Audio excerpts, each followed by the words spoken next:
Hello everyone! In this quick video, I'll show you how to send money from your Monzo account to PayPal. First, open your PayPal app or go to the PayPal website. Tap or click on Add Money or Add Funds. Next, choose Add from your bank account. Here, you'll see PayPal's bank details, including their cert code and account number.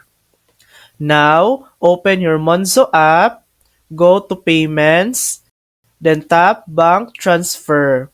Enter PayPal's bank details exactly as shown, and type the amount you want to send.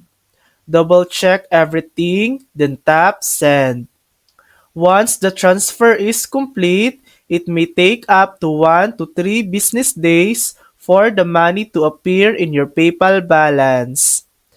And that's it. That's how you send money from Monzo to PayPal quickly and safely. Thanks for watching. If this video helped you, please like and subscribe for more helpful tutorials.